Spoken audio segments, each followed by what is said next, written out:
What's up with you guys? This your boy League Hustle, aka Go Home Roger. And before I even get into it, you know what I need you to do. Like, comment, and subscribe. Oh, you already know. But yeah, I promise you guys I'm gonna continue, being consistent with the content. So here I am. Um, I'm coming to you guys from pretty much the same angle that the last video was coming from. Um, just with conversations I've been having with myself lately.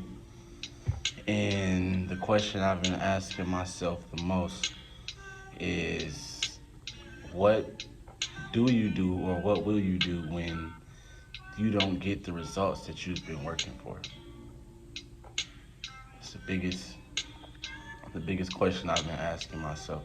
And I'm pretty sure everybody watching this video, that thought lingers through their mind a lot, because a lot of the times we put so much energy into something, it has to work. It has to work. We devote our lives to something or someone or something, and we put in the whole nine. And sometimes, it's not gonna go as planned. But the biggest question of character to me, the biggest sign of true character is when you can still be you when things don't go as planned. It's way easier said than done. I'm struggling with it, which is why I'm coming to you guys. Um, just want to tell you personally, from me, from my experience, God laughs when we say we have a plan. He laughs. He laughs. And when I say God laughs, I mean like, we say we're the destined, like we're the captain of our fate. We're the captain of our ship. When really we're just being orchestrated by something bigger than us, and that's Christ. Um, and I'm realizing a lot of times when things don't go our way, it's not a mess up. It's more like a setup, you know. And I'll never forget one day a mentor told me that I need to allow my mess to become my message. And I asked him, like, what you mean by that? He was saying, you constantly gripe about the things that are hindering you, the things that hold you back, the things that have harmed you, the things that have changed your character or hurt you, or, things of that nature. He says, you continue to gripe on that, and it doesn't help you whatsoever.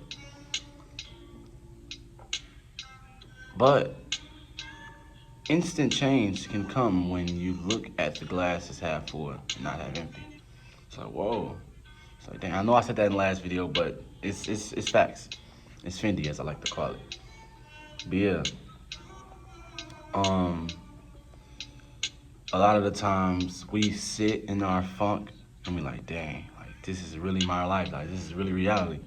These aren't the results that I was hoping for when I stayed up and crammed for this exam, or this is not the results I hoped for when I dedicated my life to this sport or dedicated my life to this relationship. A lot of the times it's not gonna go as you plan. But I will say that more often than not, no matter if a negative comes out of it or a positive, it's all about how you react to it. Which just leads back to my question, what do we do or what will we do when we don't receive the results for the work that we've put in? It's so easy to walk around and be so jolly and so upbeat when everything is going, the way. Everything going smoothly. It's easy to keep your mind, on the right path, but it's so difficult waking up every single day, working, like, to be 1% better. Like, going so hard, and when the end of the day comes, no change. I was watching the video, and the guy was like, you go to the weight room and work out as hard as you can, and then go home and look in the mirror. And the guy went home and looked in the mirror, and he's like, I don't see no change. He said, exactly. You only worked out for a day. He said, okay, now do that tomorrow. Do it again. Did it again. Like, I don't see no change. He's like, okay, do it for 30 days consecutively, day after the day.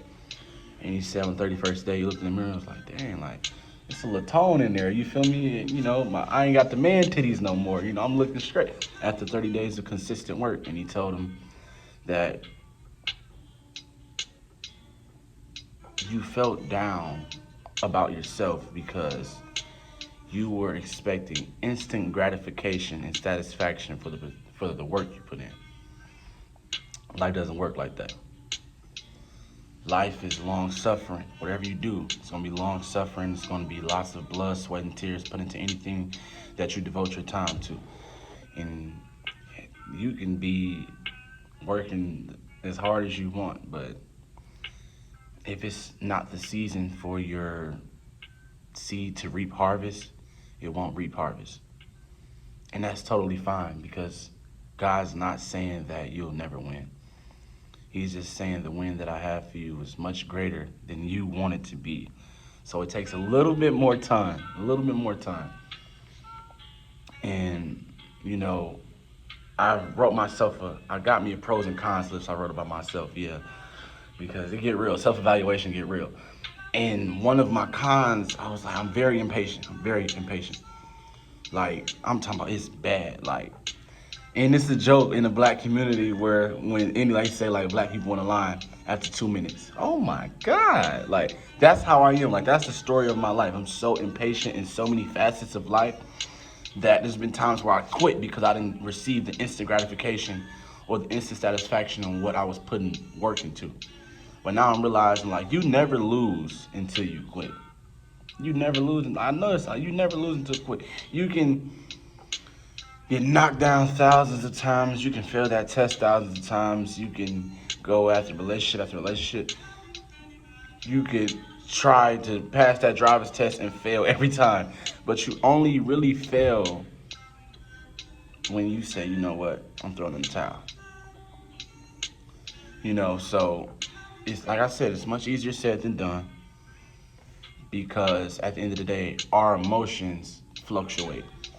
We're up here, we're down here, we're all the way down here, we're back up, So a lot of the times the work we put in deals with our emotion. I'm coming to you guys to say that you cannot base the work you put in on how you feel at that moment. And I'm learning that about myself, so judge me. I'm not perfect. I'm letting you guys know that now that I'm learning myself that you can't wake up and, just for example, being a parent. A parent is a 25/8 job. You can't wake up on Tuesday and be sick and say, well, I can't take little Johnny to school. Being a parent is a job. Being great, being your best self is a job. You have to wake up every single day and be 1% better, even if you don't feel like getting out of bed that day. Even if your back hurting a little bit right there and you don't really want to go to work, you gotta be 1% better every single day. And I'm not saying don't take care of yourself, health is wealth, but realize the significance in working on those days when it's hardest. Go buying her flowers when she didn't cuss you and bleach your clothes. Not literally, when they get the bleaching clothes, get out of there. When your teacher keep failing you and and you keep studying, just keep studying, keep working, keep trying to figure things out, find different avenues to get to where you want to be. But don't sell yourself short or stop something in the midst of soon greatness because you're not getting the results you want immediately. Don't be a sucker to yourself. Don't be a sucker to yourself. Chase what you want. Go after what you want. And when I say that, you can take that as any way as you want to. Go after what you want, no matter what it is. Because the only loser in the room is the person that thought their dreams were bigger than them and they stopped. That's the loser. The loser isn't the person that's been knocked down thousands of times. The loser isn't the person that's failed thousands of times. The one that's been rejected thousands of times. That's not the loser. The loser is the person that didn't discipline themselves enough to understand that hard work beats talent when talent fails to work hard. Don't quote me on that. That's not my quote. But yeah, um, just keeping it short and sweet today for you guys. Just letting you know what's going on in my mind. Practice patience, practice perseverance was the biggest thing that I could say. Practice waking up every single day and doing something that you hate like you love it. You hate washing those dishes, wash them like you love them. You hate working with that coworker, take her out to lunch. Like, you feel me? Like, do what you hate like you love it. And you'll start to see gratification. You'll start to see satisfaction because you'll learn that, like J. Cole said, it's beauty in the struggle. It's beauty in the everyday grind. Don't try to microwave your dreams. Don't try to microwave any process you go through. Continue to strive, continue to push every single day. And even if it doesn't work out with that situation or this situation, trust me, he see you. And you're going to win sooner or later. But until then, stay blessed, stay prayed up, stay safe, stay dripped out. And don't forget to smash that like button, comment, and subscribe, folks. You know the rest. Peace.